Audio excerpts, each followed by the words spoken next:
In this video, I'm gonna reveal how I ended my OCD, how I dealt with it so that I am no longer experiencing it. And yes, it is possible. So if you are going through OCD, there are definitely ways to get over it. So there is a lot of talk about fighting OCD, conquering the thoughts, resisting the thoughts. But from my own perspective and my own experience, it doesn't help at all. Actually, it can harden the experience even more. Here's why. Basically, when you have OCD, you are experiencing something which is generated inside of you. And when you are against it, when you are trying to stop it and resist it, then you are basically against your own self, which is a terrible thing to do, because if you are against yourself, then how do you want to make peace with yourself and how do you want to come to a calm place? Because when you approach your thoughts in opposition, you are basically saying, I don't want my thoughts, which in other words mean you don't want yourself. And this is a terrible place to be, because when you want to change something, you need to own it first. Until you own what you are experiencing, you cannot actually change it. And this may sound a little bit paradoxical, but being against your own thoughts will just keep the thoughts around, because this is how the mind works. What is being suppressed is going to be expressed, and whatever you focus on grows. So if you are just against yourself, then it's going to be showing up until you make peace with yourself. And so the first very important thing is to understand that dealing with OCD is not about fighting it. It's not about winning against it. It's not about resisting it. It's about accepting where you are. It's about the ability to make peace even with those painful thoughts and realize that those thoughts are your thoughts. So in other words, it is okay to experience thoughts and acting on them. But what do you mean, Tomas? Everyone is telling me that I have to stop acting on my thoughts to not propel them. I know, but acting on those thoughts is actually a good thing in the moment, because in the moment it's actually helping you to release the suffering. So it's a good thing, it's not a bad thing. So as you can see, the first step is really about releasing resistance against yourself. And if you have experiencing with OCD or you know someone who is going through OCD, please just let them know that it's okay. It's okay to have the thoughts and to do the compulsions. So now that we know that having obsessions and compulsions is okay, let's talk about how to actually stop the uncomfortable thoughts. The thoughts experienced on OCD are a fear-based thoughts, meaning you have to be afraid of something for the thoughts to exist. So what does OCD do? Well, it shows us exactly what those fears are, if you look at it this way. Now, looking at it this very specific way is putting us in a different position, because now we are no longer only in the victim mode of it, but we are seeing that it has a meaning and it is actually helping us. And so when we shift the focus like this, we can say, wow, thank you thoughts, thank you OCD for showing me that I can love myself even more, and I can discover the fears that are driving all this. So it's also very nice to reframe whatever you are going through, because when you find the positive perspective, then you will experience it more positively. So now we may be experiencing OCD, but we have reframed it and we are no longer against it. We are no longer against ourselves, which is very important for the next step. So talking about fears, all fears stems from beliefs. In other words, you have to believe something to be true for you to be afraid of something. If you would not believe in that topic, then you would just have a thought and not react to it and go about your day. You have thousands of thoughts per day and you are reacting just to specific ones. So why is that? The good thing about beliefs is that those who are not aligned with you, aka those beliefs that doesn't feel good to you, will actually never be true for you and will just remain as beliefs. But the thing is that you don't have to choose those beliefs anymore. When you recognize that belief doesn't serve you and you understand that it's nonsensical, then you will just stop reacting in the old fashion. So in this section of the video, I will show you exactly how to find the deepest belief and let go of it. But before we continue, I just want to let you know that I am building a healing community. It's called omanaya.com and it's for anyone experiencing anything related to mental health. So either you may be experiencing something and you may want to have some support from peers, or you went through something you have experienced and you could share it with other people and support their own journey. So if you're interested in it, The link is in the description. It's called omanaya.com, mental health community. Let's build it, because the peer support is crucial to have. And in today's day and age, many people are experiencing a lot of suffering through mental health conditions. So we can actually help each other by sharing experiences and supporting those who are going through something and asking for support. So what I'm going to show you now is a very precise way how to discover a belief which is all the way down in the subconscious, the core belief that is limiting you from living the free life that you so desire. All you will need is a piece of paper, or you can do it in computer. I'm gonna do it on my laptop, so just follow along. This is gonna be like a discovery journey, so you can view it as a game which we're gonna play to discover the deepest fears that we have and to understand that we no longer need them. Now there is one very important thing that you will need besides of paper or your laptop, and that is complete honesty with yourself. When I was doing it for the first time, I was so afraid to actually talk directly and actually put it down on the paper of what is going on in my head. It was very hard to do. So I'm just want to tell you that you don't have to be afraid of it, because in the end, when you reveal it, it will just make no sense to you at all. And you'll be like, what I was afraid of all the time. So just be honest with yourself, because you are the only one who knows yourself, you know your universe, and so you must be honest to find the true core beliefs. So we're gonna go step by step. It's all about asking questions and replying to those questions.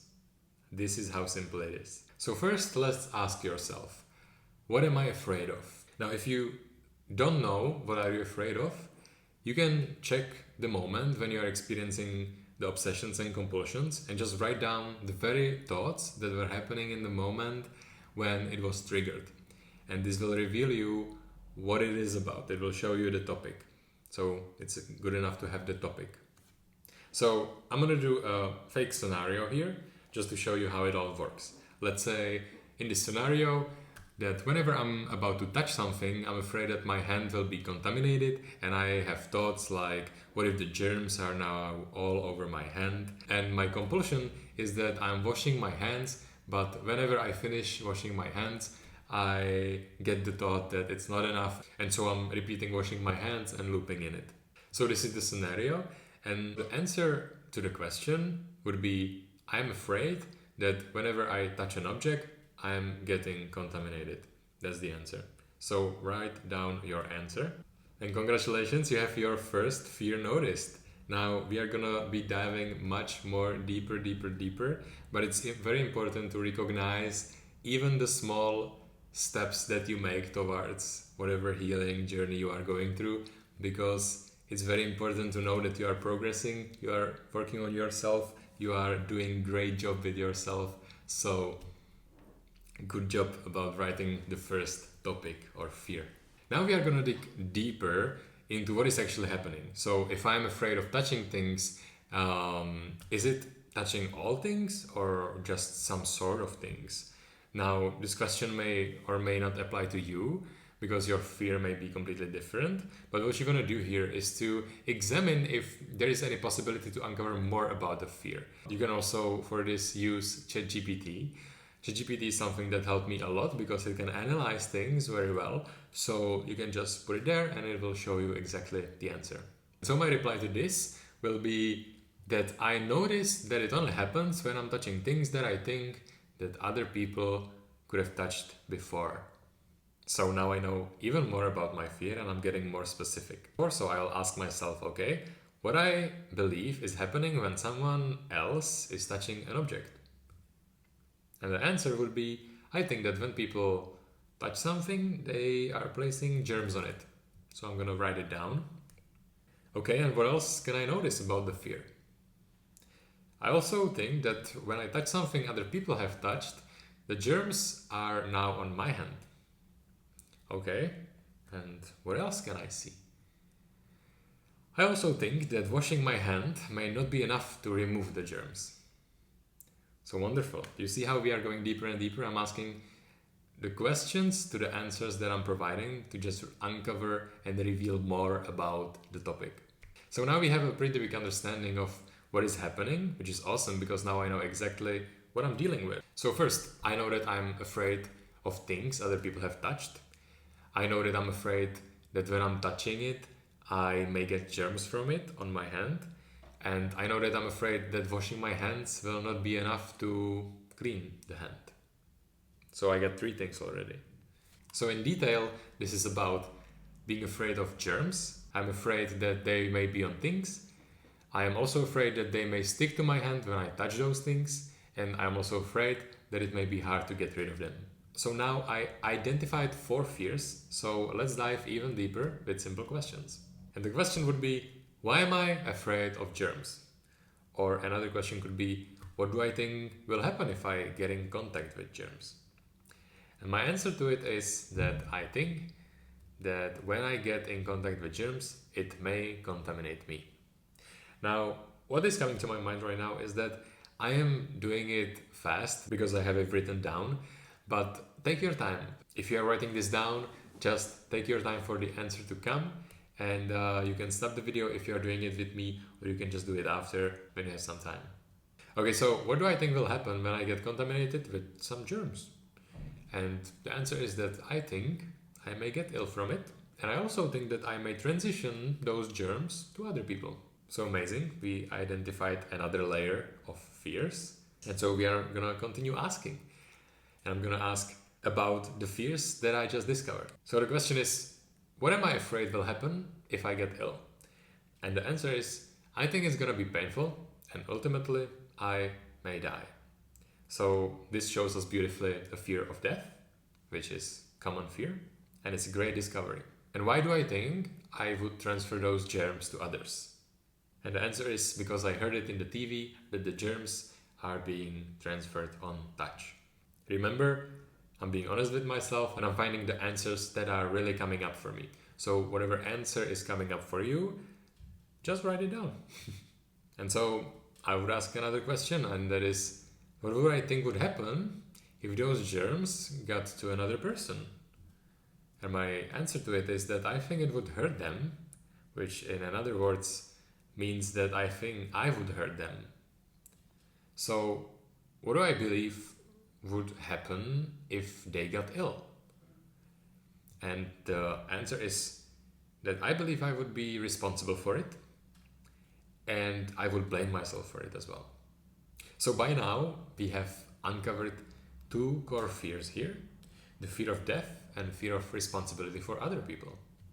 So we can go even deeper and ask, what do I think would happen if I die? The answer to it is that I don't know. And on second thought, I think I may stop existing, which reveals to us fear of unknown, which is another common fear. Now, as you can see, I'm identifying the fears very quickly, but that's because I'm immersed in the identification and I play this game for a long time, so I know how it works. But you can, at any time, if you are uncertain about what something means, just go to ChatGPT, ask the question, and it will reply you. So now, as we have more fears uncovered, or we get the first deep layer, then I know a lot more about myself than I would ever know before if I would not do this digging. So that's amazing. It's time to celebrate a little bit our success of discovering this. And we are gonna go deeper. So now we have 2 fears. The first one is that I believe I'm responsible for other people. And the other one is that I'm afraid of the unknown. So now the question will be this very specific question. And this question will be a little bit different from the questions before, because it will go straight into the subconscious. And so we are asking differently, and we will also be receiving the answer differently, which I will reveal in a moment. The question is, what would I have to believe to be true about me in order to fill in the blank? And here's the important thing. When you ask this question, you want to let the answer just come in. So what I do when I'm asking this deep question, I'm closing my eyes and I'm just waiting for the answer. If some thoughts are coming, I'm just observing the thoughts.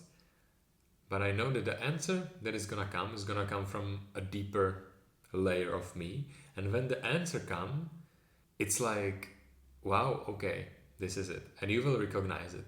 It's different from thought. It will just pop up. The thing here is that you don't want to force the answer. So based on those fears that we identified, my question would be, what would I have to believe to be true about me for me to believe that I am responsible for other people? And so I'm going to close my eyes and wait for the answer. And what is coming is that I believe that people are dependent on me, which is interesting. So I will write it down and ask this question. Actually, I'm going to ask the very same question. What would I have to believe to be true about me for me to believe that people are dependent on me? And what is coming is that I believe that I lack control, which in other words means that I believe that I need to have control. So again, I will ask the same question. What would I have to believe to be true about me to believe that I lack control? And what is coming is that I am not good enough. And this is a very important belief that a lot of us hold on to unconsciously. Actually, not being good enough is one of the most deepest limiting beliefs in our society. And its discovery through a practice like this one is very helpful and very important. By finding the not being good enough belief, it's the core belief, at least in this case. And there's one question remaining, so I will go right to it. We have the fear of unknown, so I'll ask the same question. What would I have to believe to be true about me for me to be afraid of the unknown? What is coming is that I'm not capable, which, as I can see, reveals the very same core belief. Because being not capable of something means not being good enough to do it. So now, if you are asking the questions, in your case, you will be getting completely different answers. You may be getting answers about being safe and so on. And it's important to go as deep as you can to uncover the deepest thing until there will be just nothing else to ask about it. And as you will continue this questioning, you will get to the core belief. In this case, the core belief is not being good enough. So, wow, congratulations for our discovery, because again, it's a huge discovery that we just made. And it's good to thank ourselves, so you can just hack and just be like, oh my god, yes, I found a core limiting belief. And really show to yourself the love for yourself that you have. And if it's hard to show the love for yourself, it's okay. So the main thing it took is the right questions, honest answers, and the decision to take the time and actually dive deep into yourself and find what the core beliefs are. Now, when you discover a core belief, such as this one, the discovery alone should show you how big of a nonsense it is. And the discovery alone can be, on its own, enough to stop performing the things, to stop acting on this belief, because you'll be like, oh, wait a minute, but I know I am good enough. I have like 10,000 things that proves me that I'm good enough. And this is another good thing. If you for some reason are not feeling it right away, the effect of the discovery of the belief, and you're like, oh, it makes no sense. If you're still like a little bit unsure, it's okay. And you can list all the things that are reflecting the opposite of the limiting belief that you found. So in this case, I would list a list of things that are proving how freaking good I am. So I need to feed myself with the truth. In our society, it's very common that people are going through something super long time and like digging into the same grave over and over again, thinking that there's 1,000 things that must be done in order to fix something. But believe me, it's not about this. The life is extremely simple. It's much more simple than we think. And just a discovery of a limiting belief alone can be, and mostly is, enough to just stop acting the old way. The thing is, when you find yourself acting the old way again, it can either be an echo which is usually happening when you do a shift like this. So you may get the same notion, the same thought or the same feeling about it, but you will know that now you know, and you don't have to answer this notion or this feeling or this thought, which will make it more concrete in you that you already discovered the reason why it was happening, and you will prove to yourself that you are no longer in need of the old actions. So echo is the first thing. The other thing is that you also may have not found the core belief. So if you find yourself still doing the same things all over again, and be very distinctive if what you are experiencing is an echo of the old thing or if it's really persisting. When you tune into yourself and really observe what is happening, then you will be able to discover and distinguish between these two. It's very important, because if it would be echo and you would label it as, oh, I didn't find it, then you would just be digging in it again for no reason. But if still it's persisting after some time, which for many people will not be when you really find the core belief, which is simple as you've seen,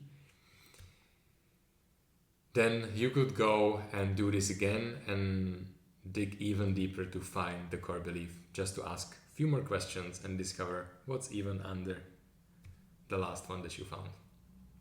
But the key is to show yourself that whatever the belief is, it's nonsense.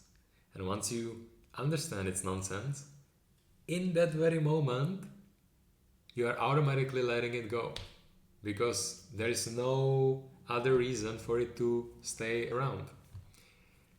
But if it's staying around, then there is some other reason. And it's no longer this, but maybe something else, which you may find this way. If you have any questions about it, please write it in the comments. Check out the healing community on Manaya, and I'll see you in the next video. And also, check out this video.